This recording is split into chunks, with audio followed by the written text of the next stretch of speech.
अपने पराए। घर की लड़ाइयाँ कितनी भी हो, लेकिन ये भी सच है कि किसी पर कोई आपत्ति हो तो अपना ही परिवार साथ देता है। भैया, मेरे पीछे पुलिस लगी है, प्लीज मुझे बचा लो। रवि और राज दो भाई, लेकिन दोनों में कभी नहीं पटी। अरे क्या हुआ छोटे, क्या कर दिया तूने? अरे कुछ नहीं भैया, मेरा दोस्त है ना राजू, वो मुझे लेकर बैंक गया था। मुझे नहीं पता भैया कि वो वहाँ बैंक लूटने जा रहा है। मैं उसके साथ बैंक में घुसते ही सीसीटीवी कैमरे में दिख गया हूँ। अब पुलिस मुझे ढूंढ रही है भैया, मुझे बचा लो। राज कुछ सोचता है, फिर कहता है, ओके, तुम यहीं रुको, मेरा एक दोस्त पुलिस में है, मैं बात करता हूँ। तभी वहां रवि की बीवी राज की बीवी के साथ आ जाती है। तुम लोगों के घर जब तक पुलिस का आना जाना है, बच्चों को यहीं छोड़ दो, उन पर असर ठीक नहीं पड़ेगा। तभी वहां पुलिस आ जाती है। चलो चलो, कौन है रवि, थाने चलो। मैंने कुछ नहीं किया, मुझे कुछ नहीं पता। अरे वो तो पुलिस स्टेशन चलकर ही पता चलेगा कि कुछ पता है कि नहीं, चलो। कहानी का फ्लैशबैक। भैया, मुझे मेरे मकान में हक चाहिए ही चाहिए। अरे लेकिन छोटे, अभी मेरे बच्चों पर काफ़ी खर्चा है, तेरी भाभी की भी तबीयत ठीक नहीं रहती, बजट बिल्कुल नहीं है कि मैं अलग होकर रहूं। देख लो भैया, 1 महीना है तुम्हारे पास, जल्दी से घर खाली कर दो। अरे कैसी बात कर रहे हैं भैया, मेरे शरीर में अभी इतनी हिम्मत भी नहीं कि घर को खाली करे। तो क्यों अपना पोषण बेचा भाभी? अरे तुम तो जानती हो, पिताजी की बीमारी के कारण उन्हें हमारी ज़रूरत थी, कैसे आते पैसे। ससुर जी तो बूढ़े थे भाभी, उनकी बीमारी में भी पैसे लगाना कौन सा अकल का काम था। तो क्या पिताजी को मैं मरने के लिए छोड़ देता? अरे रवि, तू तो समझ, पापा को हमारी ज़रूरत थी, उन्होंने हमारे लिए हर वो काम किया जिससे हमें खुशी मिले। बैक टू रवि, जो जेल में बैठा है। ये मैंने क्या कर दिया था? मैं ना पिता का हुआ ना ही भैया का। मेरे साथ जो हो रहा है ठीक ही हो रहा है। तभी वहां पुलिस वाला आता है। रवि, तुमसे कोई मिलने आया है। भाभी, आप यहाँ क्यों आई? पुलिस स्टेशन है ये भाभी। भैया, आपकी जगह मेरा भाई होता तो क्या मैं नहीं आती? अच्छा, ये खाना ले लीजिए, खा लीजिएगा। आपके भैया लगे हैं वकीलों और पुलिस वालों से बात करने में, डरने की कोई बात नहीं। जब आपने गुनाह किया ही नहीं तो सज़ा भी नहीं मिलेगी। रवि भाभी को देखकर रोने लगता है। घर में साक्षी चुपचाप बैठी होती है कि तभी सोनम कहती है, अरे साक्षी, क्या हुआ, परेशान क्यों हो रही हो? भाभी, अभी अभी पुलिस स्टेशन से खबर आई है, इन्हें बड़े जेल में शिफ्ट किया जा रहा है। मैं क्या करूंगी भाभी? रो मत, हम अच्छे से अच्छा वकील करेंगे। लेकिन उसमें तो बड़े पैसे लगेंगे दीदी, हम इतना पैसा कहाँ से लाएंगे? अरे क्यों, ये मकान है ना, और मेरे कुछ गहने भी है। साक्षी की आंखों में पानी आ जाता है। पर दीदी, ये तो आप और भैया की मेहनत की कमाई है। पापा के बाद भी तो हम लोगों का सब खत्म हो गया था। पापा को तो बचा नहीं पाए, लेकिन भैया को ज़रूर बचा लेंगे, और भगवान चाहेंगे ना तो दोनों भाई मिलकर इससे भी बड़ा मकान खड़ा कर लेंगे। साक्षी। थोड़ी देर में राज वहाँ आता है। सोनम सही कह रही है साक्षी, पैसों की कमी के कारण किसी भी बेगुनाह को सज़ा नहीं मिलती। राज एक अच्छा सा वकील करता है। सोनम और साक्षी बचाए पैसे और अपने गहनों को बेचकर रवि का केस लड़ते हैं और जल्द ही रवि जेल से बाहर आ जाता है। रवि राज को गले लगाकर कहता है, भैया मुझे माफ़ कर दो, मुझे साक्षी ने सब कुछ बताया है। भैया, आपने मुझ पर विश्वास किया, मेरे लिए दिन रात मेहनत की, भाभी ने अपने गहने तक बेच दिए। भैया, आपने तो पापा के लिए भी पैसे नहीं देखे, लेकिन मैं बहुत ही सेल्फिश निकला।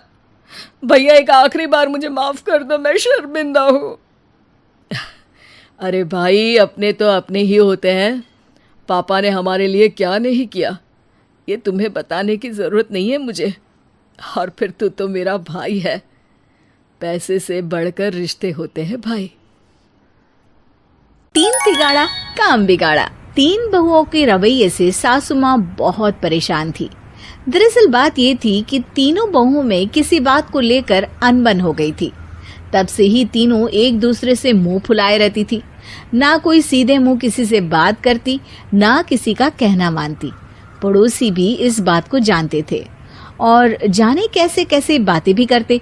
इसीलिए सासू माँ ने तीनों बहुओं को तुरंत अपने कमरे में बुलाया। मैं कई दिनों से देख रही हूँ तुम तीनों अलग अलग सारे काम कर रही हो। ये सब नहीं चलेगा, तीनों को मिलकर ही काम करना पड़ेगा। सास की बात सुनकर एकदम से बड़ी बहू बोल उठती है। नहीं मम्मी जी, मैं इन दोनों के साथ कुछ नहीं कर सकती। मैं इस घर की बड़ी बहू हूँ, फिर भी ये मेरा कहना बिल्कुल भी नहीं मानती। अरे जेठानी जी, जानबूझकर मुझे डबल काम करवाती है आप, और छोटी मुझसे टेढ़े मुंह ही बात करती है। इन दोनों के बीच हमेशा सैंडविच बन जाती है मेरी, और मैं हमेशा आलू की तरह बीच में मसली जाती हूँ। मम्मी जी, इन दोनों को लगता है कि मैं छोटी हूँ तो इनके पैरों तले दब जाऊंगी, लेकिन नहीं, मेरा भी उतना ही अधिकार है जितना इन दोनों का है। बड़ी आई दोनों मेरी चुगली करने के लिए, मुझे क्या कम समझ रखा है। तीनों बहू एक दूसरे से बहस करने लगती है और सास दोबारा ये देखकर टेंशन में आ जाती है और सबसे कहती है, चुप हो जाओ, अब से तुम तीनों सारे काम एक साथ करोगी, आंख बंद करके एक दूसरे की बात सुनोगी।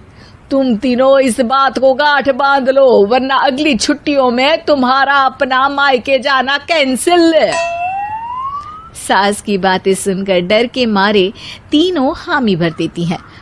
जी मम्मी जी, मैं समझ गई। हाँ मम्मी जी, जैसा आप कहें, आप जो कहेंगी मैं वही करूंगी। तीनों बहू सास की बात को गांठ बांध लेती है और वादा करती है कि अब से सारे काम वो तीनों एक साथ मिलकर ही करेंगी। ये सब देखकर सास खुश हो जाती है और वहां से चली जाती है। नीचे जाकर वो देखती है कि घर में शर्मा जी आए हुए होते हैं। सास जोर से आवाज लगाकर कहती है, अरे बहू, जरा चाय बनाकर तो लाना, शर्मा जी आए हैं। सास की बात सुनकर तीनों बहू तुरंत किचन की ओर भागती है और चाय बनाना शुरू कर देती है। मुझे तो एकदम मसाले वाली कड़क चाय पसंद है, तो हम शर्मा जी के लिए मसाले वाली चाय ही बनाएंगे। अरे नहीं दीदी, गर्मी के मौसम में मसाला चाय कौन पीता है? मैं तो शर्मा जी के लिए इलायची वाली चाय ही बनाऊंगी। ये कैसी बात कर रही हैं आप दोनों?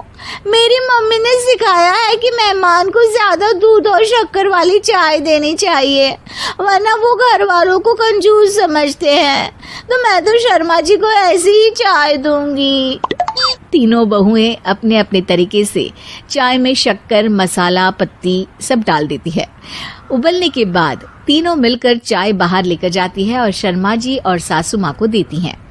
चाय पीने के बाद शर्मा जी सासू माँ को देखकर शर्मा जाते हैं और शर्मिंदा महसूस करते हैं कि आखिर उन्होंने चाय पीने के लिए हामी क्यों भरी।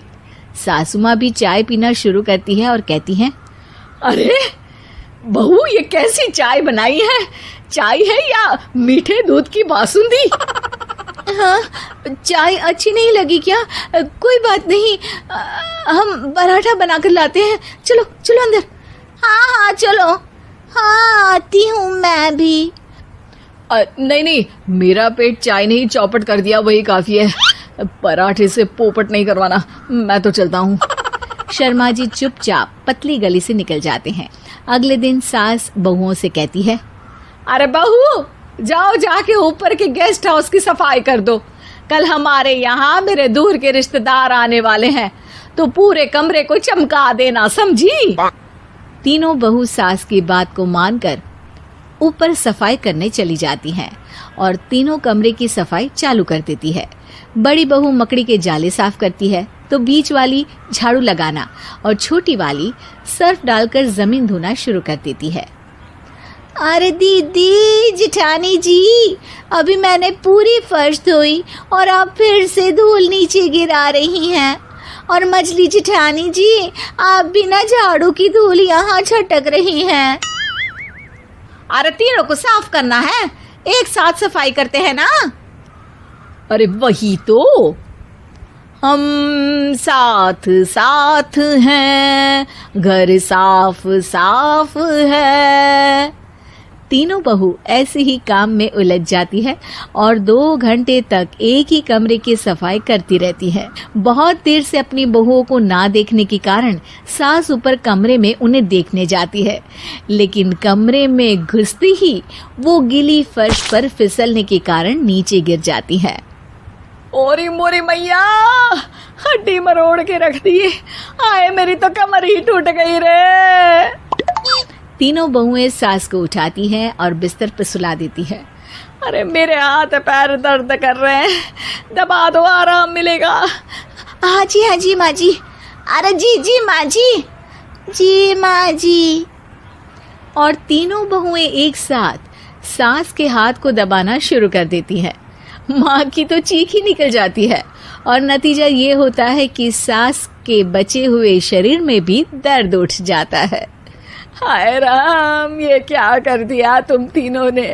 अरे मेरी तो किस्मत ही फूटी है कि तुम जैसी बहुएं मुझे मिली।